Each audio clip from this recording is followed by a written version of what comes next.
University of Saskatchewan in 2015 and the University of Minnesota in 2016, working with Drs. Clark and Todd Arnold on tree swallow and dabbling duck population ecology. Mitch earned his PhD from the University of Exeter in 2014, working with Drs. Stuart Bearhop, Tony Fox, Dave Hodgson, and Geoff Hilton on the conservation of Greenland white-fronted geese. Mitch's research group is primarily focused on understanding how individual and population processes drive variation in the abundance of animals, whereby individual level data form the basis for understanding animal behavior, decision-making, as well as demography. Please join me in welcoming Mitch Weegman. Thanks for the introduction. And thanks for the invitation to present. This is awesome. I really enjoy doing these seminars, and it's been a lot of fun interacting with you guys today. So today I'm going to talk a little bit about the work we're doing with bobwhite. It's a species which is of massive importance to a lot of the U.S. and certainly to folks in Missouri. So this is work that a couple of us are doing. So Frank Thompson and Tom Thompson work for U.S. Forest Service in our Missouri Department of Conservation. The three of us have kind of spearheaded this annual cycle effort, and we have two super talented graduate students who have been leading it. So Emily Sinnott is the PhD student, and Alicia Mossoff is the master's student. So together, we form this annual cycle understanding. I'm going to piece together the individual components of this thing, and then talk about next steps. So for those not in the bird world, or for those who haven't had the excitement of launching a covey of bobwhite, this is the sort of landscape they often live in. They're shrub obligate birds. We know that this landscape in North America is fleeting. For those of us who like to spend time outdoors, this is often not the view. And yet, this is what bobwhite require. We know that fire suppression, intensive agriculture, and suburban sprawl are leading contributors to the reduction in this sort of awesome landscape. So overall, bobwhite are declining. You've probably heard that in various capacities. They're pretty important indicators of ecosystem structure.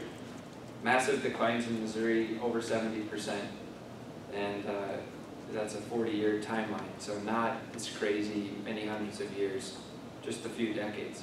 And so this is one of the main reasons why folks are pretty concerned about these guys. So I thought I'd do an outline to give you a bit of a roadmap. What I'd like to do is talk about summer juvenile survival first, and then winter juvenile and adult survival, while linking the demographic rates to both habitat cover types and management. And then I'd like to put these together and contrast summer and winter survival and the different drivers to think more about how we structure seasonal approaches that improve our conservation efforts. And lastly then, I'd like to talk a little bit, just a few minutes, about how we can harness recent advancements in data integration to more structurally incorporate these ideas for future decision making. There's a lot of potential to not only do this at the seasonal level, but actually to contrast these things in a unified framework that allows us to more fairly trade off these different rates. Okay. So firstly, I mentioned I want to talk about juvenile survival. And really when we talk juvenile survival, let's go right back to roots and brood ecology. So why the heck are we interested in bobwhite brood ecology?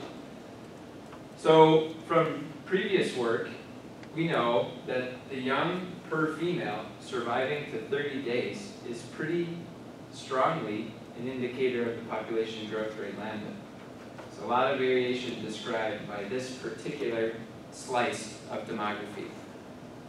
Yet, we know very little about this phase of bobwhite life. And so this is sort of one of the initial motivating features for our state partners, Missouri Department of Conservation.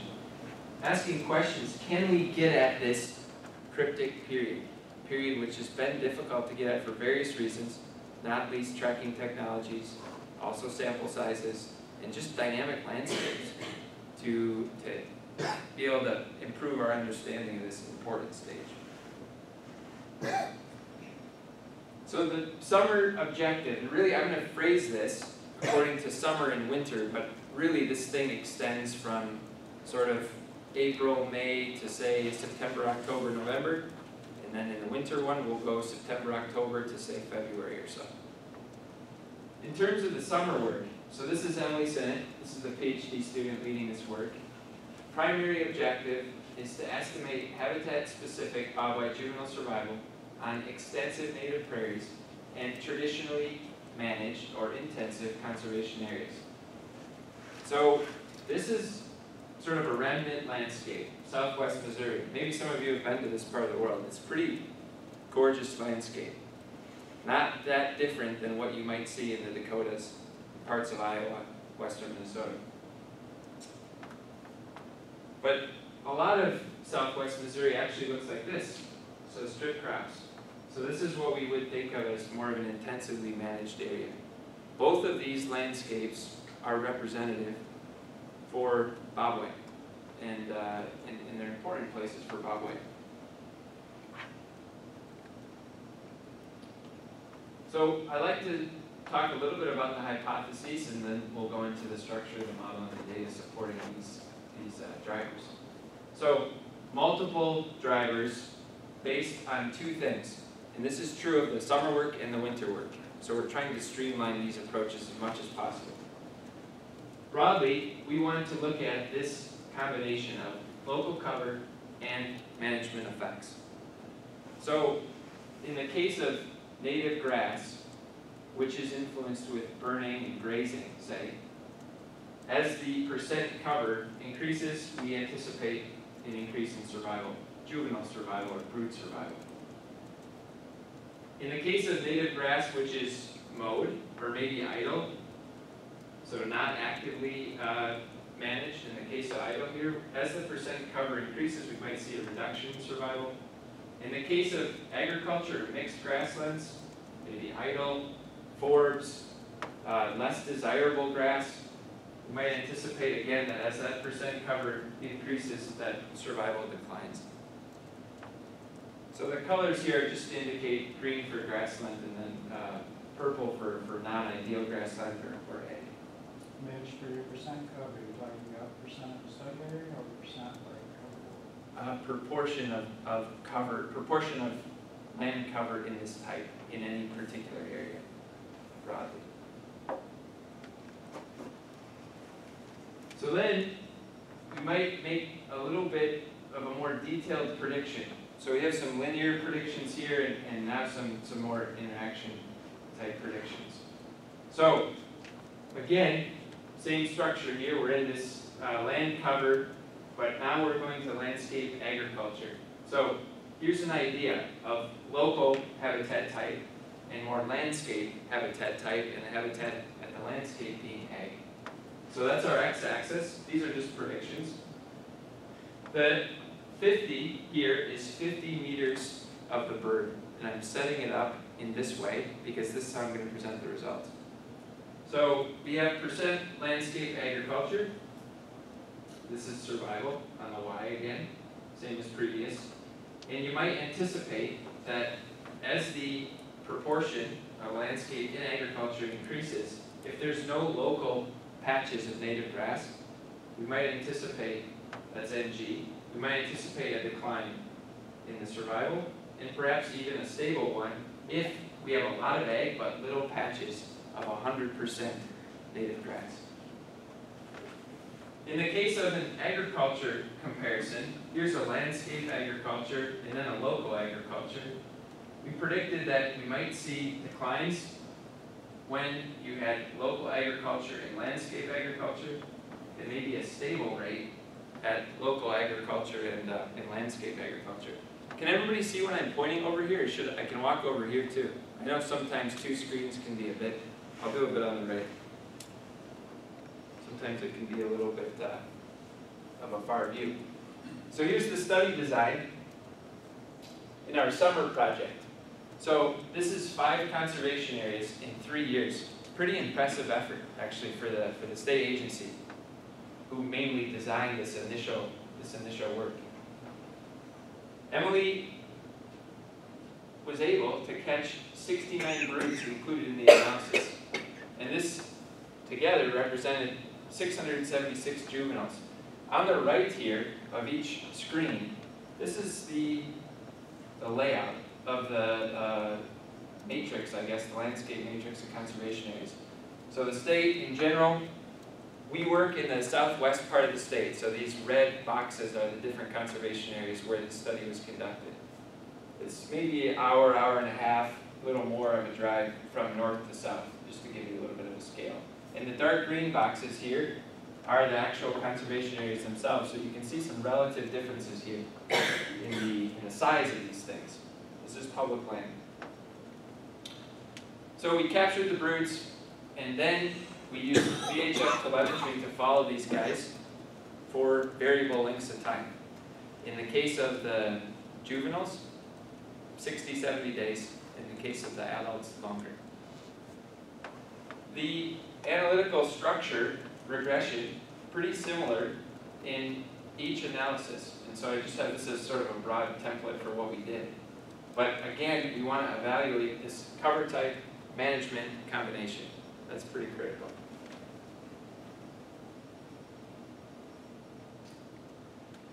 So we have multiple field methods here. We have an initial period. So this is quite a fortuitous, quite a fun thing, but the state agency caught a load of birds in February, adults. And they marked these with, again, VHF units, cows. And then we were the recipients of the adult data when the triangulated points suggested that the females were nested. And so we inherited these nests, you could say. And that's when Emily took over and started with the following of these nests. So when we anticipated the nests hatched, within, or the eggs hatched, a couple of days, we'd go in and Emily would mark their chin. If they were large enough, they got a wing tag. And that was just an initial assessment period. And then we could get at the 0 to 20-day-old brood survival. At about 12, 15, up to 20 days, we'd go back and recatch the brood. They weren't large enough at this early age to have any type of marker, other than a simple color marker, or in the case of the wing tags. But at 12 to 15 days, all of a sudden, we could use a larger unit, a 1-gram unit, which was sutured on the back. So in this initial phase, what we're showing here is how we actually caught these things. I feel like this is an important part of any wildlife fisheries talk. You gotta actually show it. How the heck did you catch a bird that's tiny? So maybe most of you are familiar with a chicken chick. So these are like that. Extremely small, super fluffy, pretty darn cute. And in a landscape like a prairie forest landscape, they can be difficult to lose. Difficult to find and difficult to lose, I guess both you could say. But what we did is we would use the adult device to triangulate and find where she and the brood were. So they're staying close to mom or dad in the case of an attending male. And then we would basically use a FLIR. Maybe some of you have heard of this, but it's a heat imaging gun. And you can use this FLIR to find exactly where the individuals are. This is originally in the dark, I should say. So this is before dawn we're doing this. And we set up this corral then where we assess where the female, the adult, is with the brood. And then we put a cover over this. We clip all the vegetation super thin, loppers, without lopping the chicks or the female, which didn't happen. Bob asked that earlier. To my knowledge, it didn't happen. And anyway, we then were able to pick out the little chicks, who are then pretty easy to see. Put them in your lunch pail, and you've got the whole brood. And you can move forward with marking these guys. Very fun. Totally new for me to do this sort of approach. Okay, here's a unit 1 gram unit. So the things lasted, the units, I should say, lasted up to, say, 70 days. So we could then estimate this 20 to 90-day-old brood survival. So these birds are functioning as units. In the summer, we'll call them broods. In the fall and winter work I'm going to present, we'll call them coveys. But the idea is it's a collection of individuals who have more or less a similar survival rate. They're living and dying as a group. So that's why we say brood survival here. Multiple land cover types, pretty dynamic landscape. Probably something that you could place in Iowa, for example, and pretty representative. Dynamic for chicks and adults. And of course, different management approaches here as well, which is one of the central goals. Okay, so I mentioned earlier, extensive, large landscape, intensive, smaller, huge mosaic, lots going on. This is sort of how bobwhite management and other game bird management has been conducted. If we overlay some of these actual GIS features and polygons, you can get a better feel for the nature of grasses. So this is native, mixed, cool season, and agriculture. And I'm about to overlay some woody cover here to give you a better feel. So importantly, on the right of each of these screens, we're looking at this pretty fragmented landscape. The idea was for a long time, and probably rightly so, that we're going to optimize bobwhite management by providing lots of different habitat. But we know, evolutionarily, this is how these birds have evolved. This is the sort of habitat they set up to be, and one that's primarily a mixture of grasses, and mainly native grasses, even today. Put some woody cover over the top. So in the red points, if you can make these out, we're talking shrubs. This is like sumac, for example, and they follow sort of low areas, drainage areas. And on the right of both screens, we've got the dark green, so those are actual trees. So this is more serious, like mature edges, for example.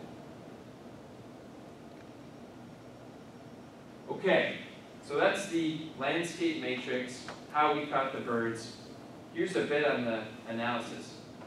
So we used a classic approach, a known fate logistic exposure approach, but in the Bayesian framework. So we could harness the power of priors and the data in a Markov chain Monte Carlo likelihood to understand these complex relationships. So we have multiple scales, and I highlighted these a few minutes ago on those hypotheses. We have this 1 kilometer land, what we call landscape scale, and then a 50-meter local scale. So the idea was, and I talked to some of the grad students about various ideas around this today, that for a long time we've managed lots of species on local, relatively local habitat relationships, where the bird or where the animal happens to be. We're trying to think of ways to better capture larger landscape processes. And so this is the idea of including the 1 kilometer landscape scale, along with the immediate coverage of a 50-meter scale. In terms of cover, these are the native mixed grasses, cool season grasses, and agriculture. For woody cover, we included tree edge density, distance to tree edge, and proportion of shrubby thicket. So 3 terms that captured the red and the green that I showed a second ago, trying to get at the nature of how important is woody vegetation for bobwhite. In terms of management, patch burn grazing is pretty standard, an approach where a particular swath of land is burned and then grazed to optimize vegetation structure for birds and other animals, including bobwhite. And then maybe hay, maybe idle. Idle is just not used. Could be something previously quite nice, but just not managed or used in that particular year in any one management strategy. Random effects, brood identity. So we know that these individuals all, as I mentioned, in a particular group, in a brood or a covey, they have similar shared variation. Their survival is not independent in terms of those individuals. Site, multiple sites, but yet similar inclusion of these variables in multiple years, all as random effects. The fixed effect of age and the random effects were included in all models here. Okay, some results from the summer work. So first of all, on the Y, we have daily survival. On the X, we have age in days. And so this is sort of a classic expectation that daily survival improves with age. Massive hit initially on these guys. So if you were to exponentiate this out over any length of time, I mean, it's pretty impressive, the improvement in survival. Okay, in terms of land cover, type, and management, this is all at the 50-meter scale initially. So these are the really kind of the core cover type, management type relationships. With daily survival, we've got these violin plots, which I love these. I'm just mentioning this at the bottom. These violin plots are representations of the entire posterior distribution from the Bayesian framework. Maybe you've seen them. They're increasingly common. Love the idea of being fully transparent and showing the nature of your data. And so that's what I'm about to do. Here's just the first example. So this is native grass that also is gray. So that's a classic example of cover type and management type combined. Here are lots of others. So NG being native grass, we go through mixed grass, patch burn, idle, and then agriculture. So various distributions, we consider effects to be important or particularly influential in explaining daily survival when the means are not overlapping zero. And better when the entire distribution isn't overlapping zero. And so we have a couple that pop out right away. This native grass, patch burn grays, and this mixed grass grays are positive relationships. So I'm going to show those. This is daily survival again on the Y. And proportion of grassland cover at 50 meters. Again, just at local scale on the X. So when we look at two grassland types, and this is not meant as much for a comparison, it's just to say both of these things were important. I'm going to plot them at the same time instead of going through two different plots of the same structure. So native grassland, mixed grassland, as we increase the proportion of grassland cover at 50 meters, daily survival improves. If we carry that forward for 100-day survival, this is daily, here's the 100-day survival associated with each level of proportion of grassland. So very little proportion of grassland. If you're in mixed, it's the 37% survival to 100 days. 82.5% survival to 100 days when you're in a lot of mixed grassland cover. Native grassland, very similar. So, core message from this particular plot, huge difference in the proportion of grassland cover at 50 meters in terms of really whether you make it or not. 1 in 3 chance of making it on very little grassland proportion cover, and a great chance of making it to 100 days if you're in strong proportion grassland cover. No major difference between mixed and native grassland and the credible interval envelopes. These shaded periods, the shaded polygons indicate that. Okay. Here's a more complex plot. So this is a different model. This is the scale-based one I was referencing. So this is 1 kilometer in agriculture on the X, daily survival again on the Y. But now we're showing the various levels of native grass at 50 meters. So here's a local scale, here's a landscape scale. The green is native grass is 100%. The red is the mean, which happens to be 41% native grass, proportion native grass at within 50 meters. And then the orange is native grass, basically 0. Just want to highlight this one section. So here's an area where we're really uncertain. So want to be really careful about interpretations here on the right side. So not as many data points when we have a lot of landscape scale agriculture. So really the inference is on the left side, except in the case of the green line. If you follow the credible interval envelope for green, pretty impressive. Maintains a pretty narrow band all the way across the gradient of the proportion of agriculture at 1 kilometer. So pretty strong survival when you have a local patch of native grass, no matter the proportion of ag at 1 kilometer. Here's an ag-ag relationship. So proportion to agriculture, 1 kilometer on the X, daily survival on the Y. So same general framework, except now instead of native grass, I'm showing the agriculture at 50 meters. Here we see something actually fairly counterintuitive, or something we didn't predict, and that is when you have local agriculture and landscape scale agriculture, we get the greatest survival rate. And we get that right across the board, the entire grading of proportional landscape scale agriculture. Declines at the mean, local ag mean at 17%, and then also at 0% ag locally. But again, we have this massive credible interval window late in the agricultural land cover proportion here. So really our interpretation is, say, agriculture less than 50% at the 1 kilometer scale. Okay, so a couple conclusions from the summer season. 1, extensive native grasslands managed with patch burn grazing may improve brood success and productivity of bobwhite. And when comparing scales, survival was greatest with local grass and agriculture when the proportion of landscape in agriculture was large at the 1 kilometer scale.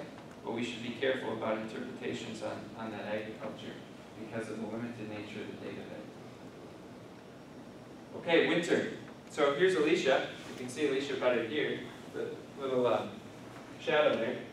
But Alicia's work, it was focused in the winter. So that's the conclusion of the summer stuff for now. I'm going to bring it back in a minute. But in the winter, we really wanted to estimate overwinter survival of bobwhite. And again, those relationships with habitat and management. We're in the same area, super cool. This is a 2-year project instead of 3. She caught these in October 2017 and 2018, about 100 individuals per year. So these are older juveniles or adults, funnel trapped and then followed in the same way with VHF telemetry. Same exact conservation areas as Emily, and same exact model structure in terms of cover type and management. We've used the known fate logistic exposure model again in the Bayesian framework. We've added in one scale. Alicia's particularly interested in this intermediate scale, the 400 meter one. So again, the 1 kilometer and the 50, but plus sort of an intermediate one. And that's because we've seen some daily movements in winter, which are a lot longer, a lot broader than the summer brood movements. So those broods are fairly local, but the winter ones, 400 meters is pretty doable.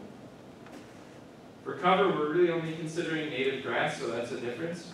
In the case of woody cover, tree edge density in proportion to shrubby thicket, similar to Emily. And then in management, grazed or burned in that year, or just burned in that year. And now, because we're in the winter, we're not dealing as much with broods, but coveys, so covey ID and site, and then again, the fixed age and random effects were in a number of these models. So here are our winter hypothesized drivers, just a window into what they actually look like. I've shown a few photos already, but this is native grass, patch burn grazing, shrubby thickets, and mature edges. So here we have, in winter, it's kind of interesting. So we need to put on a hat of the ecosystem and think about how the structure changes with the seasons. And then how bobwhite are actually using these landscapes relative to the structural changes in the landscape. So what I'm going to do is highlight a hypothesis here for an interaction between shrubby thicket and native grass. So remember, native grass is really important in summer. And we think that there's some reason to believe that actually it's somewhat important in winter as well, but mainly when there's some shrubby thicket available. So you could imagine that survival with native grass sort of increases as you gain shrubby thicket, but gradually so. Maybe a steeper increase when you increase the amount of native grass, and maybe the steepest increase in terms of the change in the slopes here when we add native grass at 100%. Again, these are proportions of habitat in a particular scale of interest. So more shrubby thicket is generally good, and the best case is if we can add a lot of native grass. Provides structure for bobwhite. We're also interested in this idea of patch burn grazing. This is one of the critical management questions. Is it the best strategy to do this burning and then grazing? And how does woody structure, large woody structure, like mature edges, influence winter survival? So we know mature edges harbor predators, potentially bad, but at the same time they might provide some cover in an otherwise fairly desolate landscape. A lot of reduction in vegetation structure by winter.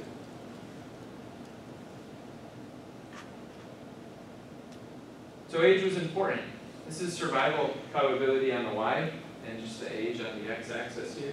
So a fairly substantial difference here in the actual survival probability of these birds.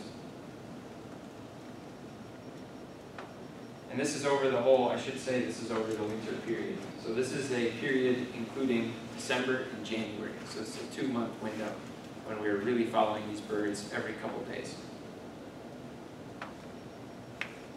A few violin plots to illustrate the nature of the land cover type and management relationships.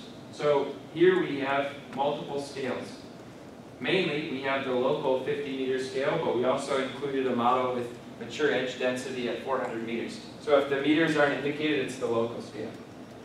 So this is a working example of this analysis. So the y-axes are actually quite different here. Important to note that. So this shrubby thicket, so first of all, we have a couple, on the x-axis, we have a couple simply linear ideas with shrubby thicket and native grass. We also have some interactions here and some quadratic terms. We don't necessarily anticipate that, for example, the proportion of shrubby thicket is a linear increase. Maybe as you increase the proportion, it goes in the opposite direction for survival. So this is a bit worrisome, actually. This particular huge violin plot, you can see the effect sizes, or the credible intervals up to 200, which in a Bayesian analysis is something slightly wrong there. So we're looking at that a little bit further. More reasonable here are these guys, these effects. And I'm going to highlight these in a minute. But more reasonable are this age effect I showed a second ago, and potentially this negative effect of prescribed burn. So that's the idea that in the last year or two, the landscape was burned, and so potentially structure is reduced, and bobwhite are surviving at a worse rate because of it. Okay, this is to highlight the uncertainty surrounding our shrubby thicket term. So, in winter, with bobwhite, this is a core hypothesis. The nature of having some type of escape cover, which is likely embedded in the landscape. So here we have a predicted survival on the Y, the percent shrubby thicket on the X. We have multiple levels of the proportion of native grass. So this purple is 10% proportion. The red, or the sort of smallest dotted line here, is the native grass at 50%, and then the longer dots are at 90%. So these things are messy. These interactions are always difficult to get at. And particularly, as we increase the percent of shrubby thicket, I mean, this is basically not interpretable. Too much uncertainty going on. So we're really kind of on this side of the plot. However, sometimes these general patterns do hold. And if that's the case, then as we increase the amount of native grass locally and the amount of shrubby thicket, then that mosaic is appropriate for large increases in survival, but again, highly uncertain. So in other words, we just don't have a lot of data points at this level of shrubby thicket. That's the key. Okay, so one of our other hypotheses was related to mature edge density. So this was one that was a positive effect when I showed the violin plots a second ago. Here's our predicted survival over the period for mature edge density. So as you increase mature edges, you increase bobwhite survival, but again with a lot of uncertainty. And this is that prescribed burning I mentioned. So when you had a patch burned in recent years, 1 or 2 years was our interval, this reduced survival. So prescribed burn, 38%, not prescribed burn, 67% period survival. So in winter, adult survival is greater than juvenile survival, so that's an expectation. Survival increased with shrubby thicket and the proportion of native grassland, but this should have an asterisk because that's the one where we have massive uncertainty. So this is a pattern for continued evaluation. Survival increased with mature edge density, and prescribed burning in recent years decreased winter survival. So let's now compare these terms, or these seasons. So if we think about contrasting seasonal survival, both summer and winter in southwest Missouri. So the greatest survival in summer was associated with native grass with patch burn grazing. Remember, this is the violin plot I'm referencing. I just highlight that in red here, give you guys a clue which one I'm talking about. Also, we had a positive relationship with mixed grass when grazed and with agriculture. This is that sort of uncertain one. One of the things we think might be contributing here in the case of agriculture is this is a landscape when in agriculture that's mainly in soybeans. And so for a little window in that brood period, the chicks are navigating in a relatively easy understory below the beans. Also, we've noticed that when Emily, the PhD student, has been visiting these birds which are in ag, they launch early. So they have great view, say, into predators. So these are just some ideas. It's sort of a working analysis here because it was puzzling to us. In terms of winter survival, so these were the violin plots I showed a second ago. The shrubby thicket with native grass. This is a really interesting hypothesis, but again, with the limited amount of data at the large proportions of shrubby thicket, we've got to get at this, this structural problem in the data. Survival was grazed in winter when the patch wasn't burned, was not prescribed burned in recent years, the last couple years. That's the one on the right there, the negative relationship. And then the large mature edge density was positive for winter survival. Okay, so here's some ideas on sort of connecting bobwhite conservation and management, sort of the frontiers for future work. So, first of all, with improved sample sizes and statistical tools, so VHF units being really affordable, these models which are now amenable to not only equal comparison, apples to apples, but also total structural integration, which I'm going to highlight in a second. Quantifying the demography of these different seasons. Normally we piece these things together. You might have different data types. It's not quite equal. It's now possible. Not just in bobwhite, but I'm on this big kick about let's think about things throughout the year more than we have before. It's so doable now. And so we're certainly trying to do that with bobwhite. So for optimal summer survival and winter juvenile and adult survival, we could increase these disturbed grasslands that contain shrubby thickets. So disturbed grasslands, those are the grasslands native and mixed that were either patch burn grazed or just grazed. They seem to really improve survival. Also, brood survival was high in agricultural fields, but limited nesting opportunities in the agricultural fields and usable space after fall harvest may offset these summer demographic gains. This is a really cool idea, one that we want to evaluate further. When the beans are harvested, open field. Lots of us know, you can picture that in your head right now, what that looks like. So bobwhite are sniped when they're in harvested bean fields. So we consider those to be basically unusable in winter. And so, okay, they might be all right in for a little bit in summer, but thinking about annual cycle conservation, we've got to be careful trading off with winter. So I have referred to this a couple times, this nature of multiple seasons, lots of different data types, and really a structure that's pretty amenable to a more unified framework.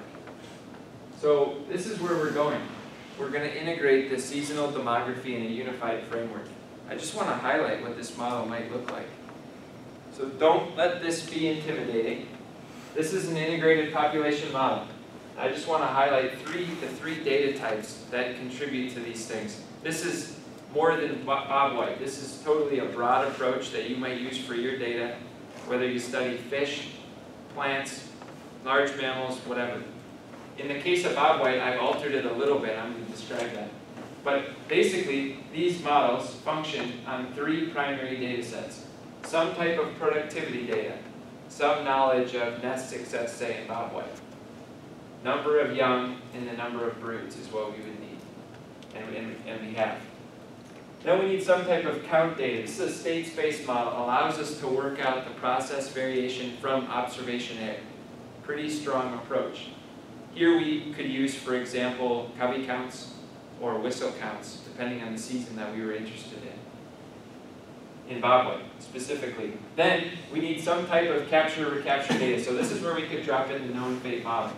So in this figure, the boxes represent actual data types, be it the number of broods, the number of juveniles, the actual population count, or the known individuals which have a little tracking device on and are monitored. That's N.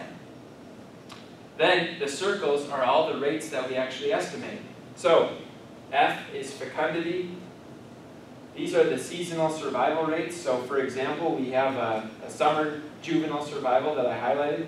What I didn't highlight today are summer adult survival estimates. Those are the ones that are marked in February with the tracking device and followed for up to 9 months. And then I highlighted today the winter juvenile estimates and the winter adult survival estimates. These things all contribute to N. So the things, sorry, this one's dotted, the circle's dotted because it's one I didn't highlight today, but one that we have and can include. This omega term is immigration, an often cryptic rate. Movement is one of the most difficult demographic rates to get at, but it's possible by using all these terms to start to close the gap and understand who's incoming. So that's another doable rate. Now, the nature of the boxes kind of looks like a mess. So the boxes are overlapping where the parameter is shared. So we can gain multiple lines of inference, you could say, about fecundity from the count data, literally counting juveniles and adults, and the productivity data, knowing literally how many little ones made it. And you could work your way through this thing to say, well, okay, if we know how many little ones made it, and we know how many were counted, well, then we can work out survival.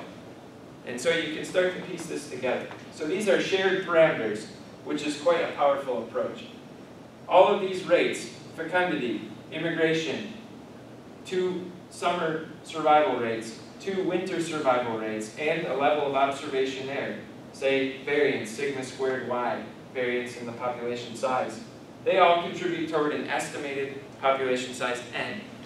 All of these things work together to produce an estimate, which we then can compare to the observed population size y. So this is sort of the ultimate business, and if I had more time, we could lay this out more properly to suggest how each of these lines of data can inform inference. But it's nearly there. It's quite exciting, and this is Emily's last chapter of her PhD before she finishes in the spring of 2020. Not only can we quantify demography for all these different rates, but also we can do those hypothesis tests, which we've done before. So really easy to attach regressions to those particular demographic rates. So we can ask the same questions we've been asking, but now in a way that allows us to trade off the idea of winter cover type or management type on winter survival relative to the same cover type management type, but say in summer. So 2 seasonal rates being contrasted at once, which is quite exciting. Okay, this is a large endeavor. This is a heck of a project. Super lucky to be a part of it. Massive teams of people, both in summer and in winter, with our state agency, Missouri Department of Conservation, and then a variety of friends at the university who have helped make this possible.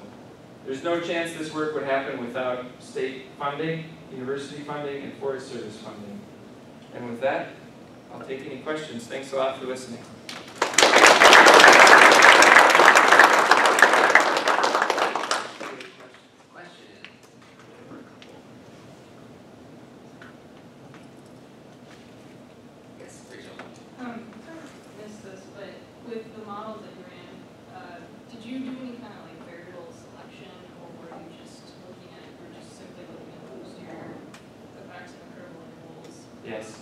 So didn't have enough time to highlight this. Variable model selection approaches.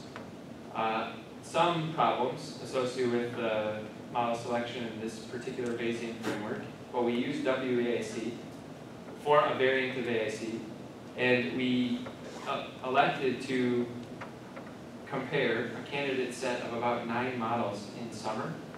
And I showed on the 50-meter scale, that was the top model for Emily, that huge series of violin effect sizes.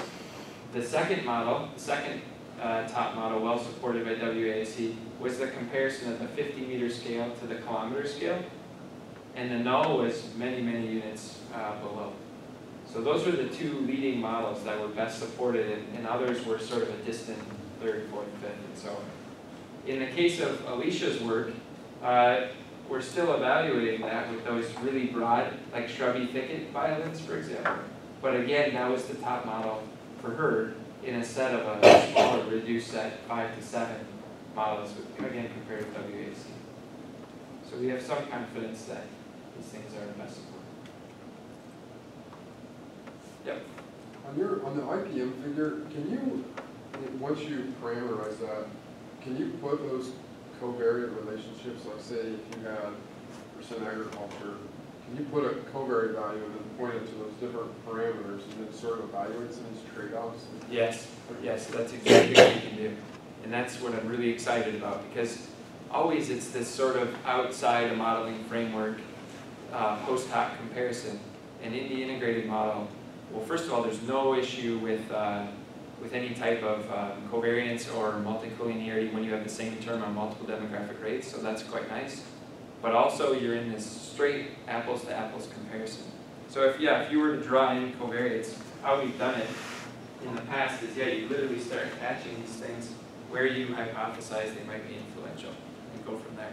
Got to be a little careful with overfitting, because you can see this thing's dynamic, just like any integrated model. But in our case, we have all those darn habitat management types, so you just have to think a little harder. What are the core land cover type, and management hypotheses which we really want to evaluate? 2 to 5. Go for that. And see how the effect sizes look at possibly integrated. So a follow-up on that, I'm just curious if you guys are thinking about this or how you do it. But it occurred to me, in one of the figures you showed, I think showed like 60% shrubs, something like a higher percent. We were at 120% of the land area. Statistically, that's fine, that you can put it into the high value there. Could you somehow model like the finite pool of scenarios you can imagine on Yes, the landscape? yes, definitely. So that's another step more toward realization is, adjusting these things in a scenario plan framework. So stepping outside of dabbling ducks for a second, Xing Zhao, I don't know if you talked to him at the duck symposium, but he is a postdoc of mine, and we're doing these dabbling duck integrated models, mainly for the Prairie Pownell region, but also doing these broad continent scale models, multiple breeding regions, multiple wintering regions. And there, we want to do scenario planning to know, again, with proportional landscape values, like for the prairies, for nesting ducks, which have the same problems with proportions that you're referencing. What if we alter, say, summer fallow, which is a practice in Canada of not planting fields in a year, relative to native grassland in Canada for pintails, say, for ducks? What might that do to survival versus productivity? And what if we alter it even more, because we anticipate climate change might adjust these relationships even further than what they have in the past? And you can do all this, and it's amazing. It's totally mind-blowing to look at these different demographic changes. When I've seen IPMs being used, they're usually on longer time series, longer data series. And I can imagine you might have a long data series for the count data, but obviously you've only got 2 or 3 years for the other 2 components. Yes. Are you assuming, are you getting around that by assuming that all these demographic vital rates are constant over time? So that's a great question. This is going to be one of the critical first questions to look at. I think we haven't had these decisions made yet, but in the first instance, I would be really interested in whether it's even possible. I've never fit an integrated model with survival for only a couple of years. That's a new one for me. So usually we're using these long-term demographic rates, of course, as you say. So because we don't have the demographic rates over time, I should say survival really, because we do have a variation of productivity via the fall counts and that, coveys, fluctuations in covey sizes. We would have to assume, I think, survival would be at this rate in subsequent years if we wanted to fit a time model. Now, you can of course fit a couple of the demographic rates as time constant and the rest time dependent, so we should harness that for sure if we can. That has all sorts of other challenges though in terms of covariate effects, because the covariate effects will be within season then, like on survival, and not among years, which would be really dynamite. So yeah, these will be the challenges to face, but I favor a sequential process to learn what's possible and what's not, and of course simulations will be our friend in that as well.